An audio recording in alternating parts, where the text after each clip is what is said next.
reino de Deus está próximo. Mas temos que lembrar que a justiça vem junto. O arrependimento vem antes do desfrutar o reino, né? João já tinha falado isso. Se quer desfrutar do reino, arrependa primeiro. Essa passagem de Jesus ela é muito profunda, né? Nós chamamos do teste, o grande teste. O grande teste. Salomão, quando ele foi testado, né? Duas mulheres brigando acerca de uma criança e dizia que a criança era das duas. Impossível, porra. Essa é forte.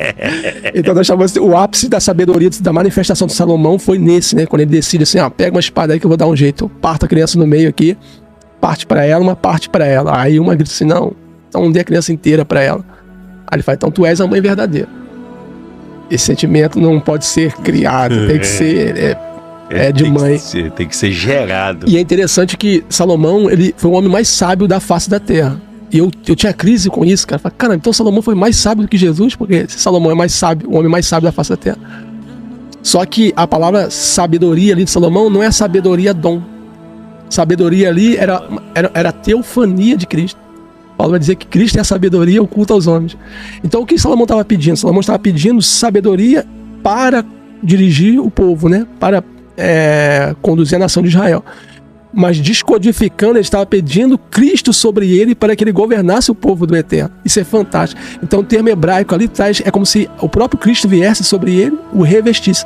Só que o pedido dele é para um propósito.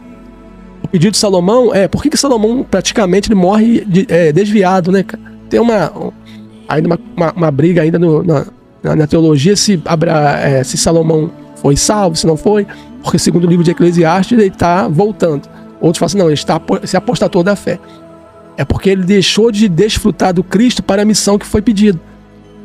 Que o Senhor me dê sabedoria não é para gastar com dinheiro, não é para construir império, é para que eu governe seu povo. Ele deixou de governar o povo, saiu da missão, abriu mão da missão, se distraiu com as mulheres e aí vai dizer Eclesiastes que tudo que o olho dele pediu, desejou, ele deu. Entende? Então, assim, esse teste de Jesus ele é muito forte. Porque é o teste do teste. Como eu falei, Jesus ele precisa cumprir a lei, ele não pode quebrar a lei. Porque se ele não cumprir um tio, o sacrifício não é aceito. Então, mas na lei de Moisés manda apedrejar. Então ele não pode falar assim, então não apedrejem. Não tem como. Não tem como. Então, primeira coisa ali, ele precisa apedrejar porque a lei de Moisés manda apedrejar. E ele tem que cumprir a lei. Só que, cara, tem muitos códigos aqui. Em primeiro lugar é a misericórdia dele se manifestando ali de uma forma muito mais profunda. Porque quando você olha para essa passagem, e eu vou acabar falando, daqui a pouco eu vou estar falando sobre a ressurreição, que eu não sei quanto tempo eu tenho ainda, a mulher não é santinha como você pensa, porque a mulher quebrou o mandamento, não adulterarás. O que a mulher estava fazendo? Adulterando. Então ela não amava o Eterno, porque os que amam o Eterno guardam seus mandamentos, certo? Então ela não amava. Então ela quebrou. Só que a lei, então se Jesus Jesus diz assim, você não pode apedrejar. Então ele quebra a lei de Moisés. A lei de Moisés, que na verdade não é a lei de Moisés, ele vai dizer que é a lei do Eterno, dada por intermédio de Moisés. A lei não é de Moisés. Se ele não manda apedrejar, ele quebra a lei de Moisés. A lei do Eterno por intermédio de Moisés. Se ele manda apedrejar, ele quebra a lei de Roma. Porque nesse tempo um judeu não podia tirar a vida de um outro judeu. Por isso que eles não mataram Jesus, eles tinham que levar a causa em Roma. Só romano tinha direito de decidir sobre a vida. Então se ele não manda matar, ele quebra a lei dos céus. Se ele manda matar, ele quebra a lei dos homens. Dos homens da terra. E naquele tempo tinha um outro princípio, que era o seguinte, um rabino ele não podia pronunciar mais de 2 palavras de pé. E verbalizar. Então ele poderia liberar 1 ou 2 palavras de pé, verbalizando, e mais de 2 palavras ele tinha que escrever no chão. Era a cultura da época. Uhum. Lei do Eterno por intermédio de Moisés. Ninguém adultera sozinho. Para adulterar precisa de uma segunda pessoa. E cadê a segunda? Cadê o homem? Só uma outra coisa que eu acho interessante, vou deixar o senhor falar, mas eu acho muito interessante é que se você entender que Jesus está falando assim, vamos supor que Jesus esteja falando isso aqui, vocês não têm pecado? Se você não tiver pecado, você pode atirar a primeira pedra. Se ele estivesse falando isso, aí fica uma pergunta, uma interrogação aqui. Moisés tinha pecado? Tinha. Lógico. Paulo diz que todos já nascem, né? O sangue está se derramado. Então Moisés tinha pecado. Os outros que vieram após Moisés também tinham pecado.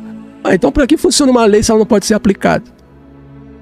Se só pode atirar pedra, matar com apedrejamento quem não tem pecado, então por que ele deu essa lei em Moisés? O Ventura será que não houve apedrejamento? Não houve apedrejamento em Israel? Lógico que houve, e muitos, né? A questão que Jesus está falando ali é o seguinte, isso que o Senhor está falando. Se vocês estão cumprindo a lei corretamente, atire a primeira pedra. Se vocês conseguem cumprir tudo. Não, eu digo o próprio mandamento. Toda a lei. Se você está cumprindo esse mandamento aí, pode matar. Aí, caramba, tá faltando um homem, cara. A gente está adulterando o mandamento, porque o mandamento é adulterar, não é, com perdão da expressão, se você pegar alguém aí se masturbando, você mata. Não, cara, é adulterando. Para adulterar você precisa de uma pessoa. Eles não trouxeram um homem, quebraram a lei.